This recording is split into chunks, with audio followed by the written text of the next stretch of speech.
کہ نبی کریم صلی اللہ علیہ وسلم نے ارشاد فرمایا کہ جو بندہ اپنے رب سے یا جو عورت مومن مرد ہو یا عورت ہو یا فاسق مرد ہو یا عورت ہو جو بندہ بھی اپنے رب سے ملاقات کو ناپسند کرتا ہے اللہ بھی اس سے ملاقات کو ناپسند کرتے ہیں۔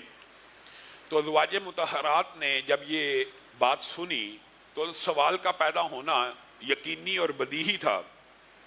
ایک زوجہ نے رسول اللہ صلی اللہ علیہ وسلم سے گزارش کی کہ اگر تو اللہ سے ملاقات کا مطلب موت ہے تو موت سے کراہت تو ہر بندے کی فطرت کے اندر موجود ہے، اور موت کو بہت زیادہ پسندیدہ تو میں بھی نہیں سمجھتی۔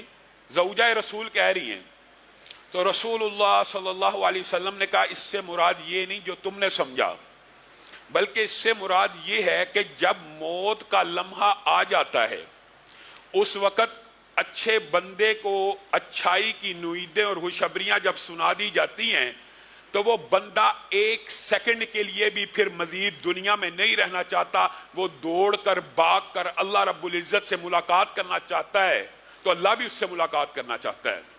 اور جو برا بندہ ہوتا ہے، فاسق فاجر ہوتا ہے، جس وقت موت کے وقت اس کو غم کی، افسوس کی، لعنت ملامت کی اطلاعات مل رہی ہوتی ہیں، پھر وہ جسم میں رہنے کے لیے بے قرار ہوتی ہے، روح نکلنا نہیں چاہتی اور اللہ سے ملاقات نہیں کرنا چاہتا، مکر جاتا ہے کہ میں برے کام نہیں تھا کرتا۔ قرآن کی آیت میں ہے کہ جس وقت برائی کے فرشتے آتے ہیں تو مکر جاتا ہے کہ میں برے کام نہیں تھا کرتا۔ تو جو بندہ اس وقت جسم سے اپنی روح کو جدا نہیں ہونے دینا چاہتا، اللہ بھی اس سے ملاقات کرنا نہیں چاہتا۔ معزز سامعین گرامی قدر، یہ دو ابواب ہیں۔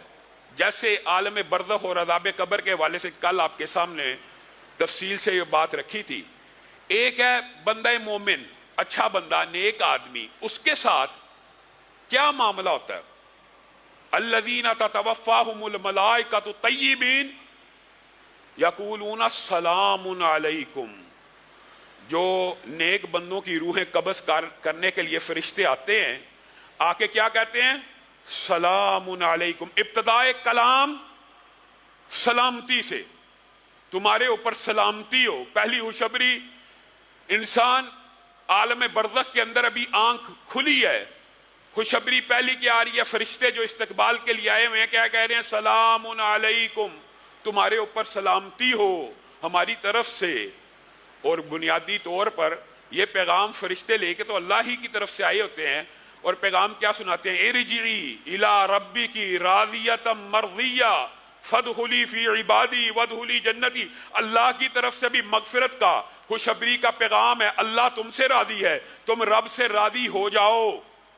اب یہ وہ وقت ہے، بنیادی طور پہ جو موت کی سختیاں، تکلیفیں آپ کے سامنے رکھی تھی وہ ان لمحات سے پہلے پہلے ہیں، اور جو حدیثیں موت کی آسانی کی، روح کے جسم سے جدائی کی ہیں، وہ ان لمحات کے بارے میں ہیں کہ جس وقت فرشتے استقبال کرنے کے لیے آگے خوشخبریاں سنا دیں تو بندہ مومن کی روح اس کے جسم سے اس طرح نکلنے کے لیے بےتاب ہو جائے گی، اور اس تیزی سے، اس سرعت سے، اس جلدی سے اپنے رب کی بارگاہ میں پیش ہونا چاہے گی کہ رسول اللہ صلی اللہ علیہ وسلم نے کہا ایسے نکلے گی جیسے ایک مشکیزہ بھرا ہوا ہو، پانی کا بھرا ہوا مشکیزہ، اس کے آگے ایک بند بندہ ہوا ہے، اس کو کھول دو، اس پانی کو نکلنے میں کتنی کو تکلیف پیش آئے گی، کتنی کو دقت آئے گی۔ جس آسانی سے مشکیزے سے آخری قطرہ بھی پانی کا نکل جاتا ہے، آپ مشکیزہ کھولیے، ایسے کیجئے، پانی بغیر کسی رکاوٹ کے سارے کا سارا باہر نکل جائے گا۔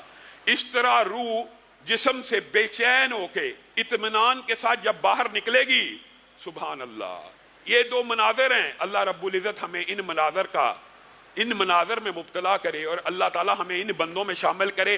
آپ نے اور میں نے رزلٹ کی بات کرتے ہیں، احوال کی بات، اللہ تعالیٰ نے تفصیلات بھی بیان کر دی ہیں کہ آپ کا اور میرا پالا کن واقعات سے پڑنے والا ہے، یا ان واقعات سے پڑنے والا ہے، یا دوسری طرف برے لوگوں کے جو واقعات ہیں ان سے پڑھنے والا ہے۔ وہ تفصیل بھی آپ کو رسول اللہ صلی اللہ علیہ وسلم نے کھل کے بیان کیا۔ برا بن عازب کی جو حدیث ہے وہ اس بارے میں مفصل ہے، حضرت ابو ہریرہ کی حدیث بھی ہے۔ یہ تین حدیثیں اگر ملا کے آپ کے سامنے رکھی جائے تو تینوں کا مفہوم میں ایک ہی حدیث کے تناظر میں بیان کروں گا۔ برا بن عازب نے کہا رسول اللہ صلی اللہ علیہ وسلم قبر کے اوپر بیٹھے ہوئے تھے، زار و کتار رو رہے تھے قبر کے اوپر بیٹھ کے، اور ہم سر جھکائے اس طرح بیٹھے تھے جیسے ہمارے سروں پہ کیا محاورہ پرندے بیٹھے ہوں۔ اور پرندے بیٹھنے سے مراد کا جو محاورہ اس سے کیا مطلب ہوتا ہے، جیسے جو بیمار جانور ہو جس کے سر کے اوپر جوئیں پڑ جائیں، چچڑ پڑ جائیں، آپ سارے پنجاب کے اندر جانتے ہیں جانوروں کو چچڑ پڑ جاتے ہیں، کوئی جوئیں پڑ جاتی ہیں، تو اس وقت جب کوئی پرندہ آتا ہے تو جانور اپنا سر نہیں ہلاتا کہ آرام سے اچک لے، مجھے اذیت سے نجات دے دے۔ سبحان اللہ۔ صحابہ کہتے ہیں ہم رسول اللہ صلی اللہ علیہ وسلم کے سامنے ایسے بیٹھا کرتے تھے کہ جیسے ہمارے سروں کے اوپر پرندے بیٹھے ہوں، اور میں اور آپ رسول اللہ کی حدیث سنی، زندگی نہ بدلی، دل کی کیفیت نہ بدلی، کیا فائدہ؟ رسول اللہ صلی اللہ علیہ وسلم کے سامنے ہم ایسے بیٹھے تھے تو رسول اللہ صلی اللہ علیہ وسلم نے یہ احوال بیان کرنا شروع کیے تھے جو میں آپ کے سامنے رکھ رہا ہوں، اور جس وقت روح نکلی ساتھ ہی رسول اللہ صلی اللہ علیہ وسلم نے، تین روایات ہیں، الفاظ کا فرق ہے لیکن مفہوم ایک ہی ہے۔ پہلی خوشبری سلام علیکم، دوسری خوشبری اللہ کی طرف سے بھی مغفرت کا وعدہ، وعید، خوشبری، تیسری ملک الموت نے ایک لمحے کے لیے روح کو اپنے ہاتھ میں لیا تو فرشتوں نے آگے بڑھ کر ان سے روح کو اس اطمینان اور سکون سے ہاتھ میں لیا۔